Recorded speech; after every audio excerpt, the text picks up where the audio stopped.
Assalamualaikum warahmatullahi wabarakatuh. Selamat pagi, salam sejahtera bagi kita semua. Shalom, Om Swastiastu, Namo Buddhaya, salam kebajikan, Rahayu, Sampurasun. Saya mau pantun, tolong dijawab cakepnya. Ada tukang nyari kampak, nyarinya di waktu pagi. Jawaban pertama kurang kompak, kan ku ulang sekali lagi. Sampurasun. Luar biasa, boleh aplaus dulu dong buat semangat pagi hari ini. Kalau wargi Bandung semua berasa dulur gitu ya, berasa wargi, alhamdulillah. Baiklah Bapak dan Ibu, senang sekali masih bersama saya Ninda Destiadi, masih dalam rangkaian acara Bandung Menjawab. Nah, di episode kali ini tentunya kita akan bersama-sama berdialog dengan tema yang sangat menarik tentunya, dan sudah hadir juga narasumber kita pada hari ini. Untuk tema kita yang kedua, kita akan membahas terkait informasi terkini tentang Kota Bandung dan juga refleksi kepemimpinan PJ Wali Kota. Untuk itu sudah tahu siapa narasumbernya, kita boleh kasih aplaus bersama dan sambut yang meriah untuk narasumber kita. Sudah hadir bersama kami, ada PJ Wali Kota Bandung, Bapak Insinyur A. Koswara MP.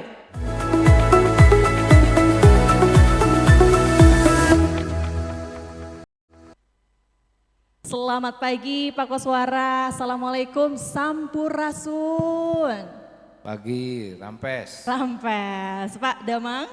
Damang, alhamdulillah. Damang, ya, alhamdulillah. Bapak kelihatannya seger banget hari ini Pak. Setiap hari sih Pak sebetulnya.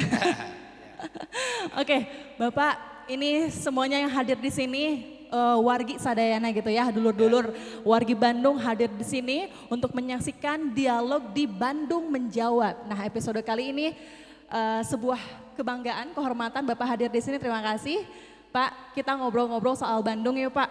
Siap. Boleh dong. Tapi sekarang Bapak, sebentar lagi kita tahu ya, ini sudah ada pilkada, kemudian kemarin sudah pemilihan, otomatis mungkin nanti akan beralih begitu ya Pak. Selama menjabat, Bapak kemarin juga kan dijabat per 20 September, betul ya Pak? 20 September 2024 oleh PJ Gubernur Jawa Barat Bapak B. Mahmudin. Pak, waktu itu nyangka nggak, perasaannya gimana? Ya, kalau untuk penugasan dari Pak Menteri, Iya. Pak Mendagri yang memberikan penugasan karena itu dalam bentuk keputusan Menteri Dalam Negeri. Kemudian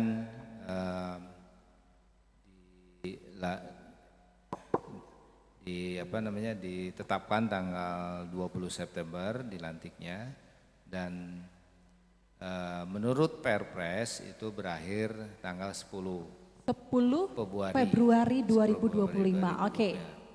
Nah, selama Perpresnya belum diganti ya itu yang dipakai. Oke. Ya. Wah, luar biasa, berarti masih ada waktu untuk Bapak terus menggait Bandung ya Pak ya, luar biasa. Kita juga melihat prestasi Bapak, karena selama menjabat ini juga kami tentu sudah melihat sudah banyak yang dilakukan oleh Bapak PJ Wali Kota Bandung Pak Koswara, yang juga di episode kali ini juga akan menjawab ya, apa tantangan Pak Koswara pada saat menjabat, kesan pesannya seperti apa begitu kan. Dan kami juga melihat Pak, fokus utama yang Bapak kerjakan begitu. Nah, kalau jawaban dari Bapak sendiri selama menjabat ini, fokus utama program yang Bapak lakukan apa Pak di Kota Bandung yang ingin sekali? Baik Bu, terima kasih. Jadi ketika saya ditugaskan di Kota Bandung sebagai penjabat wali kota, hal yang paling utama yang harus lakukan adalah mengawal pilkada. Bisa selesai, bisa kondusif, aman, lancar gitu. Itu tugas utamanya. Kemudian kedua, melanjutkan semua program yang sudah ada sesuai dengan aturan dan ketentuan yang ada, yaitu ada di dalam APBD, di dalam rencana-rencana yang sudah ditetapkan. Nah, untuk tugas yang paling pertama ini bersama-sama dengan seluruh komponen, Forkopimda, KPU, Bawaslu dan sebagainya, alhamdulillah Kota Bandung termasuk kota yang aman, kondusif melaksanakan pilkada. Sehingga terpilih wali kota yang sudah ditetapkan kemarin oleh KPU sebagai pemenangnya, yaitu Pak Farhan dan Pak Erwin. Ini merupakan sebuah proses kerja yang kolaborasi bersama-sama dengan semua stakeholder, ya. Karena menyelenggarakan pilkada tidak mudah juga. Iya. Nah, di situ perlu kepemimpinan, perlu koordinasi, perlu gerak bersama dengan seluruh stakeholder penyelenggara. Ya. Nah, di sini menggambarkan adanya pemerintah. Ya. Jadi tidak jalan otomatis tuh autopilot enggak. Pilkada enggak autopilot, pasti ada arahannya segala macamnya ya. Iya, sudah matang ya Ada Pak. programnya segala macamnya, sehingga terpilihlah wali kota yang sekarang. Alhamdulillah, Kota Bandung termasuk yang kondusif. Kemudian partisipasi pemilihnya juga kalau dibandingkan dengan kota-kota di Jakarta atau di Bodebek, Kota Bandung termasuk lebih tinggi. Lebih tinggi. Karena memang kemarin waktu pilkada itu memang diliburkan ya. Untuk daerah perkotaan itu rata-rata kalau diliburkan itu keluar kota. Artinya dipakai buat liburan gitu. Itu juga yang menurunkan tingkat partisipasi ya. Berbeda dengan Pilpres mungkin. Yang kemarin itu tingkat partisipasinya tinggi karena itu animo masyarakat sangat tinggi di situ.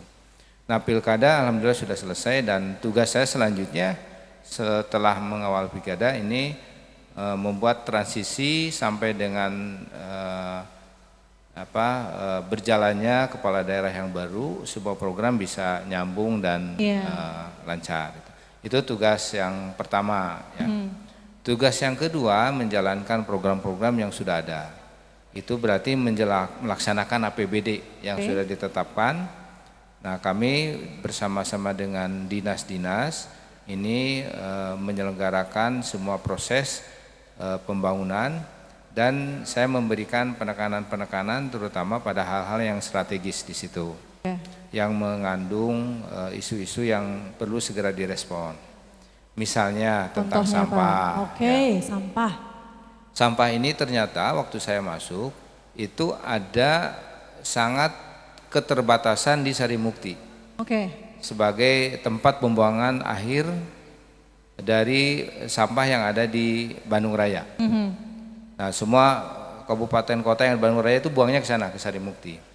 Nah, pas waktu saya masuk di sana benar-benar dibatasi tidak boleh melebihi dari 140 rit per hari.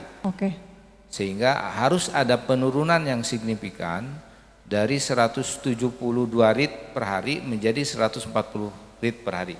Nah, itu kerja keras karena kita punya waktu hanya sebentar, yaitu dari bulan September, Desember, tanggal 1 Desember itu harus 140. Berarti ada penurunan sekitar 32 rit per hari yang harus dilakukan dalam jangka waktu kurang dari 3 bulan. Ini nggak mudah, ini susah sekali. Untuk setingkat kota itu nggak mudah ini. Itu PR berat, PR besar. Kemudian program-program lain juga yang dilakukan oleh perangkat daerah di Kota Bandung ini dihadapkan pada kondisi-kondisi perkotaan yang memerlukan penanganan segera ya. Selain kemacetan, kemudian ada masalah infrastruktur, masalah sosial ekonomi yang lainnya juga ada gitu ya. Nah, kami memilah-milah prioritas dari seluruh pembangunan itu yang bisa saya akselerasi di dalam masa 3 bulan terakhir. Itu yang saya lakukan. Ya, selain tadi masalah tugas pertama yang harus disukseskan, saya juga memprioritaskan beberapa hal yang perlu dilakukan terhadap isu-isu yang ada di Kota Bandung. Karena semua program sudah berjalan, maka saya membuat kebijakan yang lebih berbeda dari apa yang ada sekarang di dalam APBD-nya. Jadi saya mengambil arah pada penguatan regulasi. Ya, penguatan regulasi dari semua sektor yang ada di dalam APBD yang ada di pembangunan. Saya melihat itu, kemudian dilakukan kajian-kajian apa yang harus diperbaiki sehingga diperolehlah masukan terhadap proses yang sudah ada. Misalnya dalam proses regulasi perda reklame. Nah, itu diberikan masukan. Kemudian saya juga membuat ada 4 perwal yang sekarang sedang finalisasi proses tanda tangan. Kemudian juga memberikan penguatan terhadap program sampah dalam aspek regulasi dan tata kerja yang harus dilakukan. Jadi saya tidak masuk pada proses investasi yang memerlukan APBD karena di situ sudah dilakukan ya, tapi saya masuk pada proses yang sifatnya lebih pada pembenahan regulasi. Nah, disitulah mungkin refleksi dari yang saya lakukan ini lebih banyak pada arah itu karena waktunya terbatas dengan isu-isu prioritas yang begitu tinggi. Jadi dampaknya dalam masa kepemimpinan saya selain tadi masalah pilkada, mungkin ada beberapa perubahan cara pengelolaan ke depan yang saya lakukan. Karena kalau mau lihat hasil rada susah, ya sebentar ya. Tapi nanti ada peninggalan aturan dan cara kerja yang saya tinggalkan. Iya, betul. Oke Pak, tapi sebelum kita membahas lebih dalam terkait masalah yang ada di Kota Bandung begitu, apa tantangan terbesar Pak Koswara saat menjabat per 20 September 2024 hingga saat ini? Apakah masalah-masalah yang tadi itu juga merupakan tantangan terbesar untuk Bapak? Ya, tantangan terbesar adalah mengingatkan pada seluruh birokrasi pemerintahan bahwa kita menghadapi perkembangan kota yang harus direspon dengan cara berbeda. Oke, seperti itu yang apa, tantangan terbesarnya. Misalnya, Kota Bandung ini ada di daerah cekungan Bandung dengan kapasitas kota, kapasitas infrastruktur yang sudah ada given seperti ini dari zaman dulu. Sementara pertambahan penduduk yang datang ke Kota Bandung itu terus meningkat. Ya, apa yang harus dilakukan? Kalau dengan cara-cara kerja kita menghadapi masalah ini seperti sekarang. Karena nggak mungkin kita menyiapkan layanan perkotaan dengan kondisi yang ada sekarang, itu nggak mungkin. Contohnya, air bersih. Pelayanan air bersih di kita masih kurang. Sehingga ya, tidak semua daerah itu bisa dilayani oleh PDAM. Sementara ini adalah tugas pokok pemerintah untuk menyiapkan itu. Ini nggak bisa diserahkan secara bebas ke PDAM untuk membuat kebijakan-kebijakan. Maka di situ harus disupport PDAM itu. Disupportnya seperti apa? Sumber air baku. Sumber air baku ini persoalan krusial yang harus dipahami juga oleh pemerintah, oleh regulasi, bukan masalah PDAM. Tapi ini masalah kota, masalah pemerintah yang harus menyiapkan. Maka air baku harus menjadi concern semua. Concern semua. Nah, di situ saya bersama dengan DSDABM, LH, coba dicari yang secara substantif apa peran pemerintah itu. Nah, maka saya membuat gerakan penanaman pohon di Bandung Utara sebagai sumber mata air untuk Kota Bandung. Ini simbolis-simbolis saja sebenarnya yang saya lakukan, karena tidak mungkin juga saya melakukan penghijauan keseluruhan. Ini adalah dalam cara satu, menggugah kesadaran kita semua, sumber kehidupan Bandung Utara masalah air di Kota Bandung itu ada di Bandung Utara yang harus dilestarikan.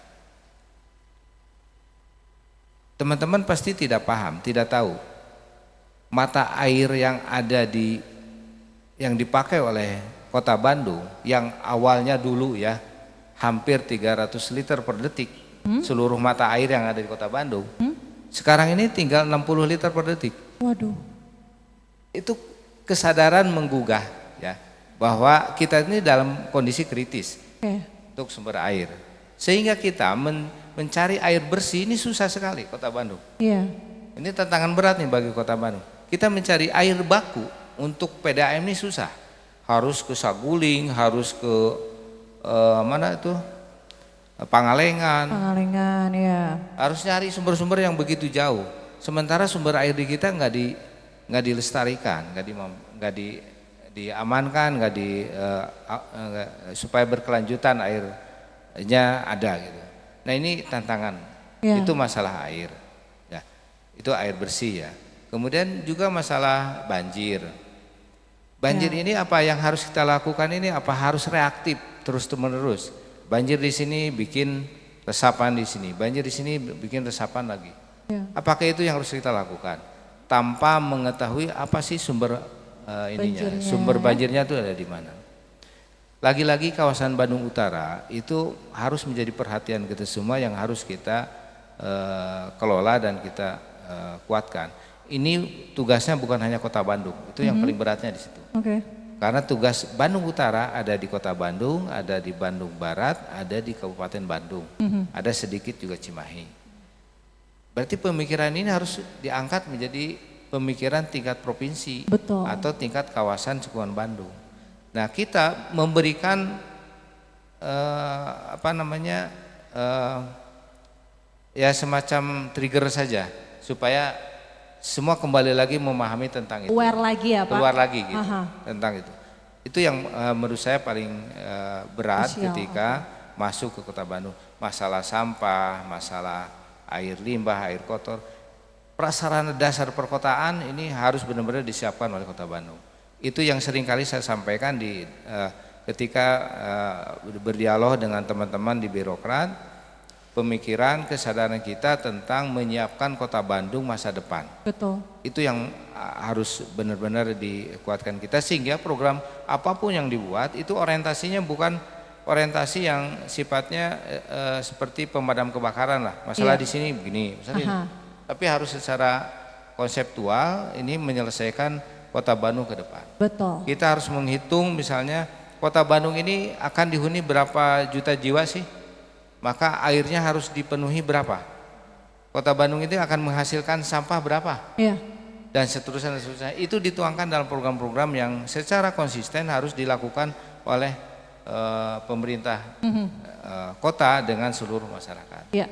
Nah itu yang menurut saya tantangan paling berat karena dengan waktu yang terbatas saya tidak bisa menyusun misalnya RPJMD, tidak bisa menyusun APBD yang nanti akan dilakukan secara detail ya.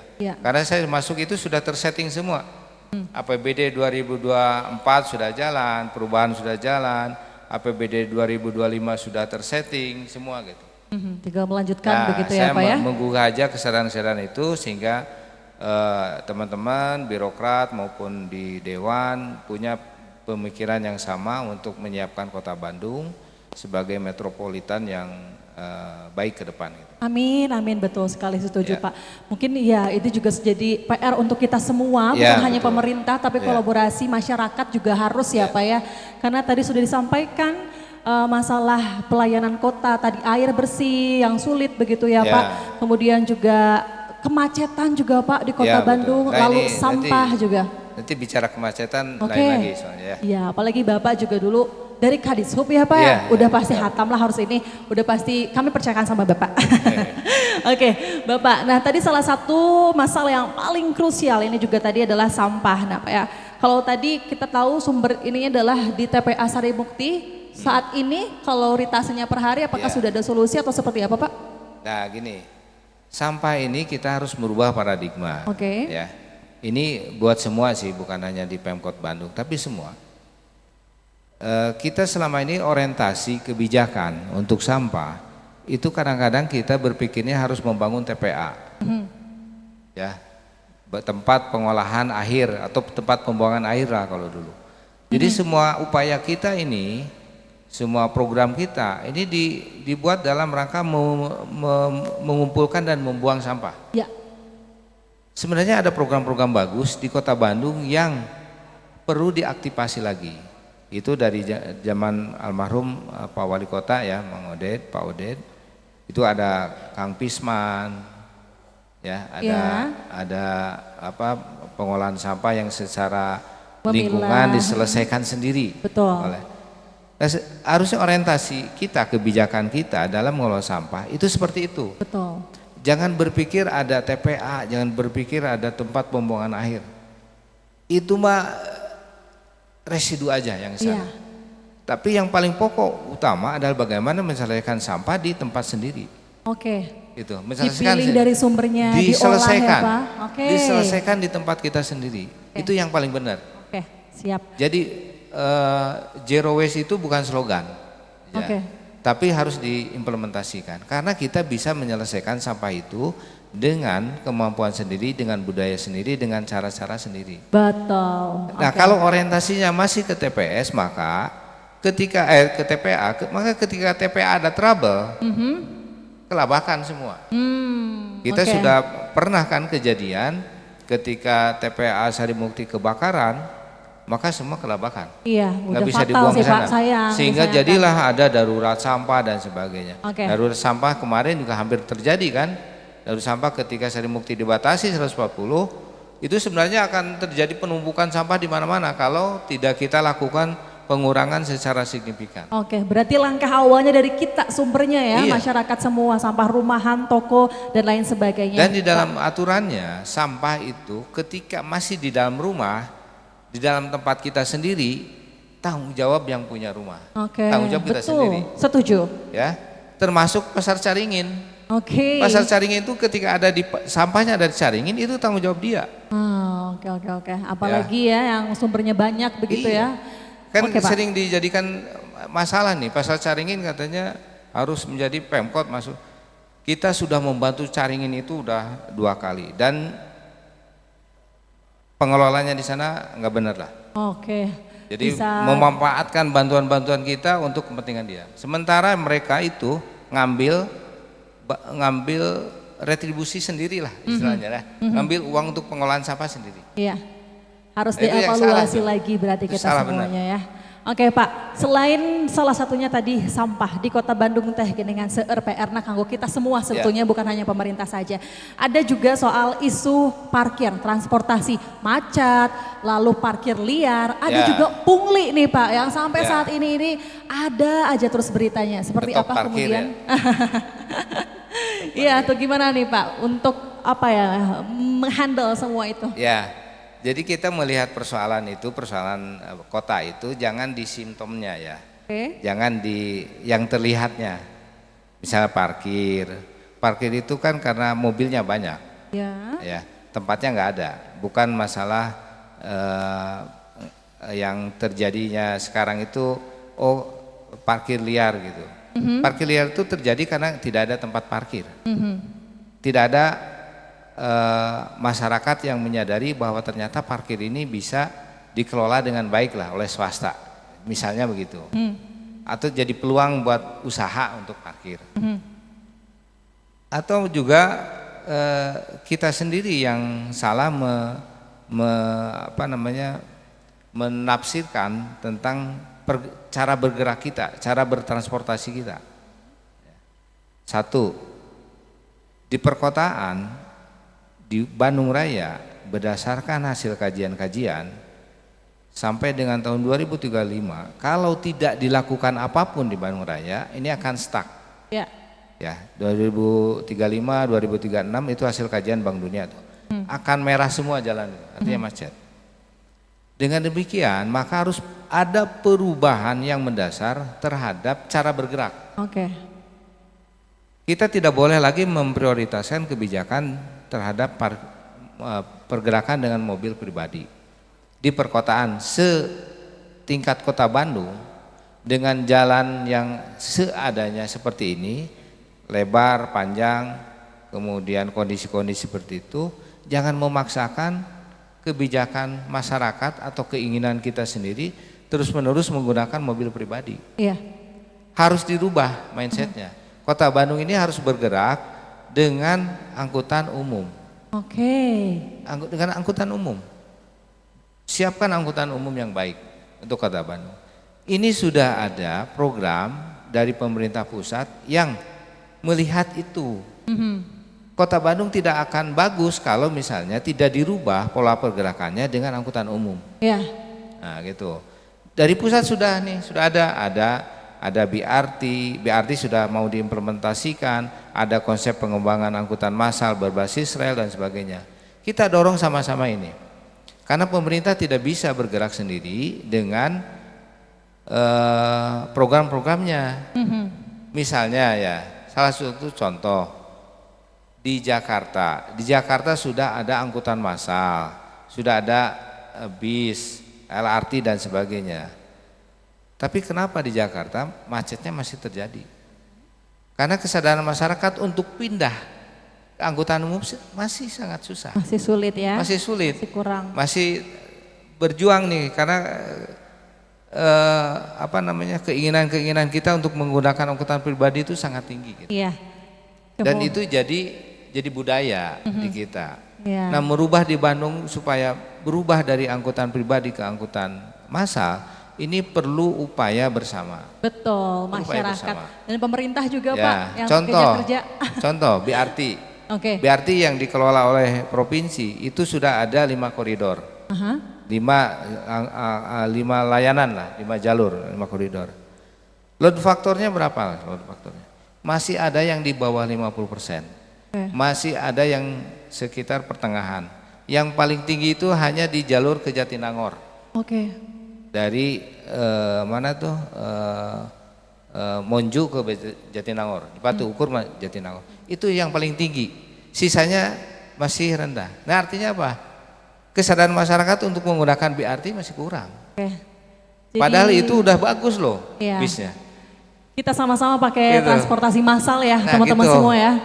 Betul, kita kalau itu pasti macet udah akan terkendali lagi lah setidaknya ya Pak ya. Susah, kita ngambil kebijakan apa? Kita harus bikin flyover, harus bikin apa gitu ya. Itu berapa biayanya yang gede. Iya.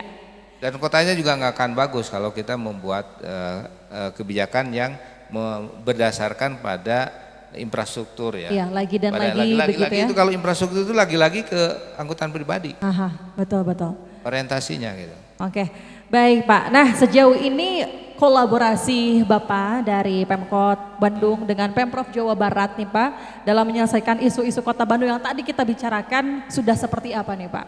Ya, contoh ya, kita kolaborasi yang paling kemarin dilaksanakan dengan bagus itu tentang pemukiman kembali masyarakat yang tidak mampu yang ada di kolong jembatan. Oke. Ya, itu bersama dengan Kementerian Perumahan, kemudian Provinsi Jawa Barat dan kabupaten kota serta Kota Bandung. Jadi itu salah satu contoh bahwa kolaborasi dilakukan dengan baik di Pemkot Bandung. Jadi masyarakat yang terkena gusuran Pasopati, ya, itu direlokasi sebagian ke rumah deret yang ada, yang dari Taman Sari, dan sisanya kan masih ada, yang masih ada di kolong jembatan itu. Ada juga yang dengan warga-warga di situ yang sebenarnya hanya nebeng-nebeng saja gitu. Nah, kita kumpulkan dan kita pindahkan ke Ranca Ekek. Ranca Ekek ini tempatnya punya pusat. Kemudian dikasih fasilitasi oleh pemerintah provinsi untuk biaya hidup dan oleh kita, oleh Pemkot. Selama 1 tahun masyarakat yang dipindahkan ini harus bisa berdaya secara ekonomi, dibantu, dan dia bisa mandiri pindah di sana. Dengan kehidupan yang layak, dengan tempat yang layak. Nah, itu salah satu kolaborasi. Luar biasa. Kalau waktu 3 bulan mas susah nyari kolaborasi yang lain. Iya tuh Pak ya. Nah, yang lain juga kolaborasi penghijauan yang tadi saya sampaikan di utara, ini juga kolaborasi dengan dari provinsi juga kita difasilitasi. Kemudian juga dengan beberapa stakeholder itu lakukan kolaborasi. Kemudian untuk kolaborasi yang lainnya tentang transportasi itu sudah jelas ya. Yang tadi saya sampaikan, konsep angkutan massal ini harus kolaborasi antar provinsi dengan kabupaten kota. Selalu bersinergis dengan pemerintah provinsi Jawa Barat pastinya ya, karena itu juga suatu keharusan kalau pemerintah daerah ke pusat ya Pak ya. Pak. seperti yang kita tahu sebentar lagi ini pilkada sudah selesai, lalu juga masuk ke pelantikan ke pemimpin yang baru begitu. Ya. Untuk Bapak sendiri Pak Koswara, apa yang Bapak harapkan ini yang dapat dicapai sebelum pelantikan wali kota terpilih pada mendatang nanti? Dengan sisa waktu yang ada, saya sebenarnya lebih pada menyiapkan peranatanya. Oke. Artinya landasannya yang nanti bisa digunakan atau membantulah, Iya. membantu kepala daerah yang baru. Ya. Jadi dalam mulai awal Januari saya bersama teman-teman mempersiapkan transisi. Iya. Ya. Transisi itu ada beberapa hal yang saya lakukan dengan teman-teman. Pertama, mengevaluasi program APBD tahun 2025. Oh, oke. Kita perlakukan evaluasi supaya ada kepastian dari wali kota terpilih. Semua program yang dicanangkan oleh beliau ini bisa masuk di 2025. Oke. Karena 2025 itu kan adalah bagian dari kepemimpinan beliau. Iya. Nah, evaluasi ini nanti akan dieksekusi di perubahan anggaran.